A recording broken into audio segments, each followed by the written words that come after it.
இன்று பங்குனி உத்திர நன்னாளில் நாம் கட்டாயம் செய்ய வேண்டிய வழிபாடு என்ன? இன்னைக்கு பார்த்தீங்கன்னா, கால சர்ப்ப தோஷமாக இருக்கு. ராகு கேதுக்குள்ள எல்லா கிரகங்களும் இருக்கு. ஸோ இன்னைக்கு பிறக்கக்கூடிய குழந்தைங்க எந்த லக்னமா இருந்தாலுமே அதுங்களுக்கு கால சர்ப்ப தோஷம் தான். ராகு கேதுக்குள்ள இருக்கும். இது சில பேர் சொல்லுவாங்க, லக்னத்துக்கு வெளியில இருந்தா யோகம்.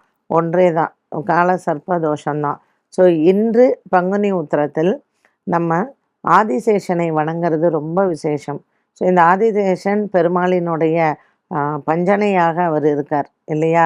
ஸோ நீங்கள் எந்த கோயிலுக்கு போனாலும் அந்த கார்கோடகனை நீங்கள் மனசில் பிரார்த்தனை பண்ணிக்கலாம். அனந்தனை பிரார்த்தனை பண்ணிக்கலாம். வாசுகியை பிரார்த்தனை பண்ணிக்கலாம். பள்ளி கொண்ட பெருமாளை சென்று வழிபாடு செய்கிறது அப்படிங்கிறது ரொம்ப நல்லது.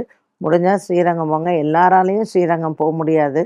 உங்கள் வீட்டு பக்கத்தில் பள்ளி கொண்ட பெருமாள் இருந்தால் அங்கே போய் மாலை வாங்கி பெருமாளுக்கும் தாயாருக்கும் நீங்கள் கொடுங்க.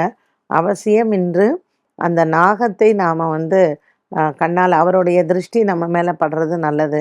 இந்த ராகு கேத்துவினால் ஏற்படக்கூடிய மன சஞ்சலங்கள் தீரும். என்ன நேயர்களே, இன்றைய சுபதினம் நிகழ்ச்சி அனைவருக்குமே பயனுள்ளதாக அமைந்திருக்கும். மீண்டும் சந்திக்கும் வரை நன்றி, வணக்கம்.